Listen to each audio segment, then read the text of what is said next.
Caro torcedor, o nosso canal esportivo tem o apoio da Gráfica KP. Tudo em impressões e etiquetas tags para confecções, cartões e panfletos. Interessados? Fala com meu patrão Cleiton, na rua Desembargador Praxedes, número 895 no Montes. O telefone de contato é o 3491 4396. Atendemos de segunda a sexta.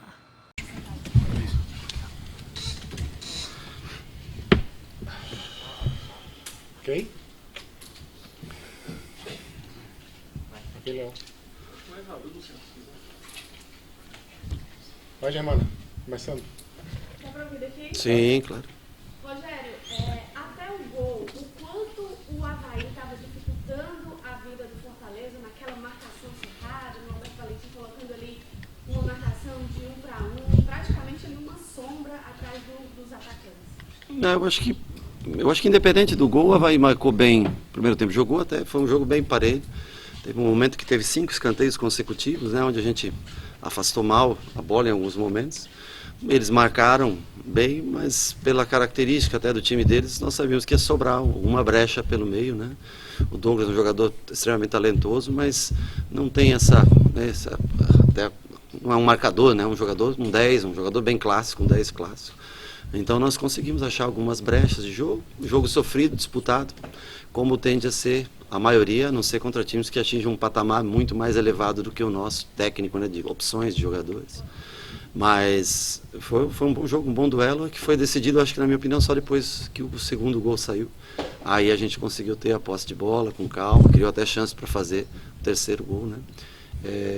Mas todos os jogos devem ser assim, ao menos para a gente, todos terão muita dificuldade, pelo que indica o campeonato para a gente. Rogério, o que você temia, de certa forma, acabou correndo. O Oswaldo acabou se machucando e você teve que arrumar uma maneira, né? Colocou o Romarinho para a direita, para a esquerda, na verdade, o André Luiz para a direita. Foi também uma vitória da força de superação? Sim, do grupo, claro. Nós treinamos a situação, eu sei, conheço um pouco dos jogadores, sabia que o Romarinho não tinha uma chance maior de acabar o jogo e que o Oswaldo tinha uma chance menor de acabar o jogo, independente da lesão, né? Um jogador que, a partir do minuto 60, ele já sente um pouco mais de dificuldade. O fim do primeiro tempo e depois dos 15, 20 do segundo, ele é um jogador que sente um pouco mais de dificuldade, um pouco mais velho também, o Oswaldo. Tecnicamente um ótimo jogador e ajuda bastante a gente, vem trabalhando, mas 90 minutos é um pouco puxado para ele. Então nós tínhamos já feito algumas alterações nos treinamentos, né?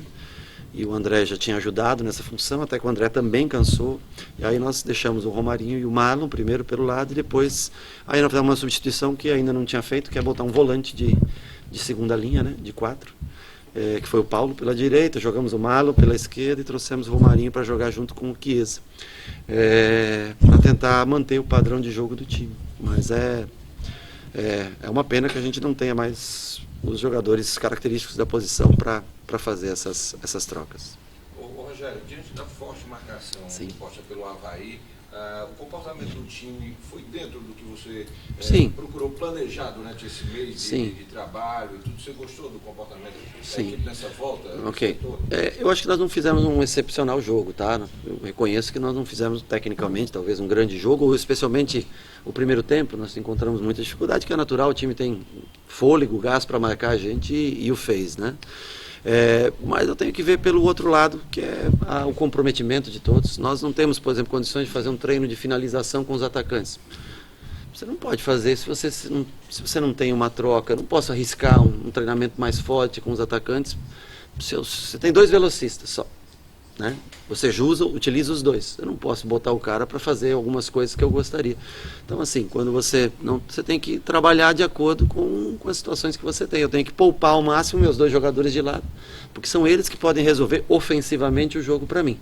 A partir do momento que você perde ele, ainda bem que a gente perdeu o Oswaldo já com 1-0 no placar, né? Aí você pode se dar o luxo de tentar se defender melhor e aproveitar um contra-ataque, mantendo um velocista ou um jogador mais rápido, que é o André na frente, com um ponta, e aí fechar com um jogador mais que não é tão de lado, mas ajudar.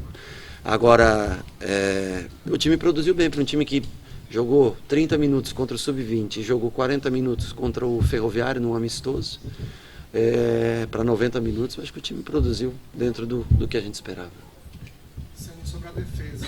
Foi o primeiro jogo que o Fortaleza não sofreu gols na Série A. E o Felipe Alves, no primeiro tempo, jogou muito avançado também, principalmente pela característica que o Avaí estava marcando muito em cima, marcando muito cerrado na saída de bola do Fortaleza. Você teve algum trabalho especial com essa defesa, preparar mais a defesa nesses 31 dias de pausa, para ela poder voltar para a Série A sem sofrer gols? Olha, se eu sei porque eu trabalho sempre com a defesa, né? Não vou justificar não sofrer gols pela pausa e pelo trabalho. Nós temos um padrão de jogo. O problema é que você pega equipes tecnicamente num nível muito alto, e aí é natural que você acabe sofrendo gols. Mas se tem um ponto forte, acho que do nosso time, é a consistência defensiva, não vou dizer nem da zaga, mas do sistema de marcação, né?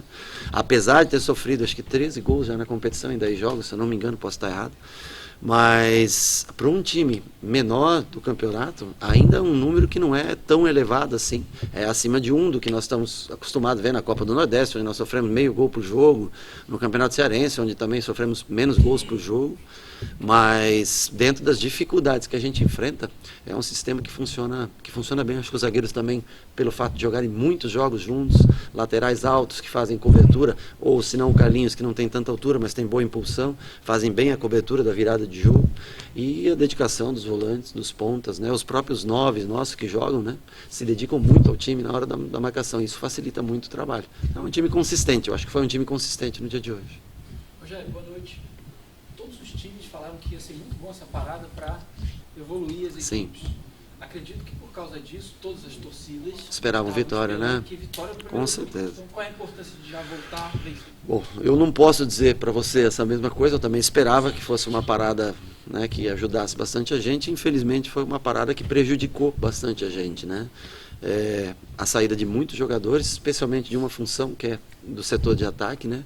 Eu tive que trabalhar menos do que eu gostaria com esses jogadores, justamente não poder ter a alteração deles no jogo. Então, para nós, a parada ela não foi boa. Agora, é importante você vencer, principalmente jogando em casa, né? Contra um concorrente direto nosso de posição de tabela, né? Um time que veio da Série B, como a gente também veio da Série B no ano passado. Isso é importante, você manter um concorrente a 9 pontos de você na tabela de classificação, ou seja, você tem uma folga para uma das 4 vagas de rebaixamento, você consegue 9 pontos de vantagem. Para a gente isso talvez no futuro possa ser muito importante.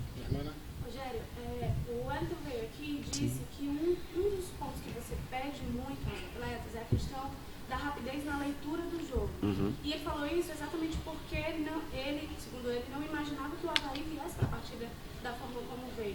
Queria que você falasse um pouquinho sobre essa dinâmica, assim, do atleta começou a partida, entendeu ali como é que tem que jogar e já colocar isso em prática. A única alteração que eu achei que vinha o time do Bahia o Caio eu achei que começaria jogando, né? Mas assim, de resto era o time que a gente previa, o sistema que a gente previa. É um time que tem boa posse de bola, boa saída de jogo, né? Nós tentamos fazer uma coisa que normalmente a gente não faz, que é apertar a saída de jogo nesse ano, né? Coisa que era bem característica do ano passado, apertar a saída de jogo. Hoje nós não podemos se dar o luxo, principalmente porque você não tem troca. Quando você aperta, você corre mais e você cansa mais, né? Nós tentamos fazer essa pressão para recuperar a bola mais rápido e fazer o gol. Ainda bem que deu certo. Mas assim, dentro do que o Avaí veio, foi super natural. O Bahia teve aquele momento. O Avaí teve aquele momento de pressão nos escanteios ali, depois marcou bem a nossa saída de jogo, né? Mas o Felipe sabe bem fazer essa função que eu gosto, quando pressionado mais baixo, quando não pressionado mais alto. O Felipe goleiro, né? E nós conseguimos controlar bem o jogo, só não conseguimos entrar muito na defesa adversária no primeiro tempo, tivemos dificuldade para isso, o que é natural para uma equipe que ainda tem fôlego e está bem, marcando bem. No momento que eles baixaram um pouco a intensidade, aí o time controlou bem o jogo. Após o segundo gol, os últimos 20 minutos, teve boas chances e bom controle da partida, foi onde teve mais posse de bola e trocou o maior número de passes, indo até o ataque, voltando com o lateral, zagueiro, goleiro, voltando de novo, circulando bem a bola e mantendo ela em nossos pés. Sim? Boa noite. Boa noite. Parabenizar pela vitória. Obrigado. Esse estilo de jogo que o Fortaleza teve hoje, a tua defesa, fazendo essa parte da tua defesa, com a inclusão desse goleiro assim, entre os zagueiros ali, essa saída de bola com o goleiro, vi ele indo até quase a intermediária, ou além da intermediária, com a posse de bola, e de antemão eu digo que isso é uma coisa muito bonita de se ver. O goleiro saindo, é perigoso, se torna, dentro do desenrolar do jogo, se torna uma coisa perigosa. E outra coisa, para você, se torna uma coisa perigosa assim, porque depois não teve mais, só no começo do jogo. No começo do jogo, nas duas partes, no primeiro tempo e no segundo tempo. Não teve mais, teve só num período do jogo. E a segunda pergunta, o Wellington Paulista, isso foi o que você treinou nessa intertemporada, assim, essa questão do goleiro ali, você está treinando isso bastante, você vem treinando isso. E outra coisa, o Wellington Paulista joga como 9 no teu time, porque eu vi ele sempre deslocado para o lado direito. E ele fez 2 gols de centroavante, um de cabeça e outro chegando ali na sobra da bola, ali como um 9 mesmo. Isso é um pedido teu para ele jogar meio afastado e nunca jogar no meio centralizado? Veja bem, o Wellington Paulista jogou do meio para o lado esquerdo, né? Do lado direito. Não, eu coloquei, se ele jogou do lado direito, ele começou do lado esquerdo, né? E o André pelo lado direito, né? Assim como quem joga aberto era o Romário pela direita e quem joga pelo outro lado no dia de hoje foi o Oswaldo, né? Esse é o time que eu montei. Se ele fez um gol de um cruzamento, ele fechou pelo lado, é uma coisa natural, até ele tem que ocupar espaço. Se ele é um 9, ele é um 9 que em determinado momento ele me ajuda na armação de jogadas, ora ele, ora o André, ora o Chiesa vem me ajudar. Eu prefiro ter 2 9s para ter um pouco mais de peso na hora do cruzamento na área, chegar um pela frente, fazer X, cruzar, o primeiro vai no segundo pau, o outro vai... Tem 2 9s no time. A gente tenta ter, né, nós não temos um 10, então a gente tenta fazer esse processo com 2 9s, né, o que pode acontecer quando o Mariano entrar de fazer esse de 10. E a outra pergunta, foi uma dissertação, eu fiquei um pouco confuso. É o seguinte, essa inclusão do goleiro ali... Sim, do goleiro. É uma coisa que eu fiz a minha vida inteira. Se você pegar os jogos do São Paulo, você vai ver isso a vida inteira.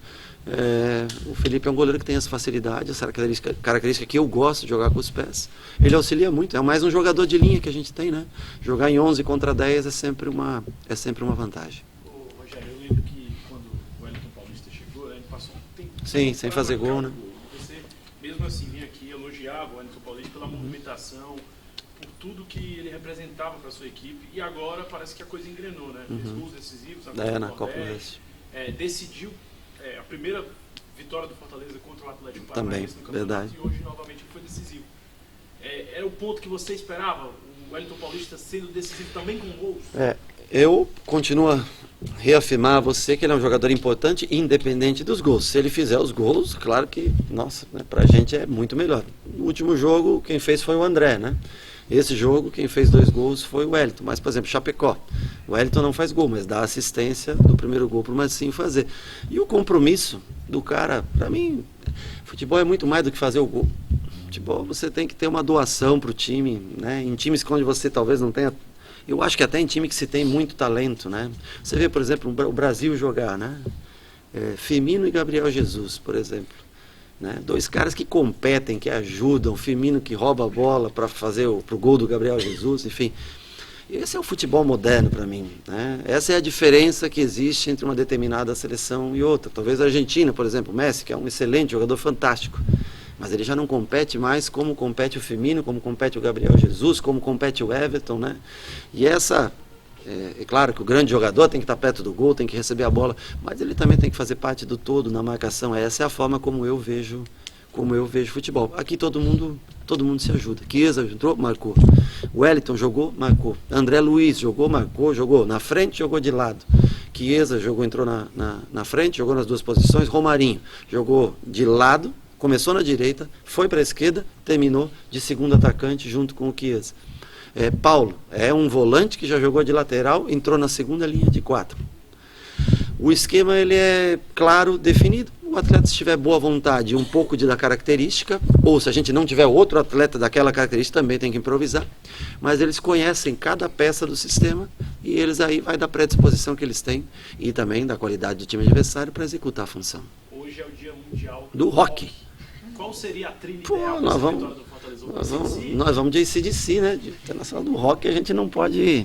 Eu escolheria Rock and Roll Train. Hoje, AC/DC para fechar Dia Mundial do Rock. Ok. Valeu? Valeu, gente. Valeu. Caro torcedor do Fortaleza, Ceará e Ferroviário, aqui quem vos fala é Maurício Santos, repórter fotográfico e historiador do futebol. também conhecido como o rei dos pôsteres dos times campeões. Aos amigos tricolores e alvinegros interessados em adquirir um quadro com o pôster do clube do seu coração e expor na sua parede, nós somos a pessoa certa, pois temos todos os pôsteres do Fortaleza, Ceará e Ferroviário desde a sua origem e de qualquer time. E principalmente das últimas conquistas, que são os pôsteres do Fortaleza, campeão brasileiro Série B 2018, Ferroviário, campeão brasileiro Série D 2018, Ceará, bicampeão cearense 2017-2018. Aos torcedores interessados por essas raridades, que são os pôsteres do Fortaleza, Ceará, Ferroviário e de qualquer time, você pode ligar no 98616-2186, 98616-2186 e fala conosco, Maurício Santos. Esse número também é o nosso Zap Zap e o nosso blog esportivo é Maurício Retro Pôsteres.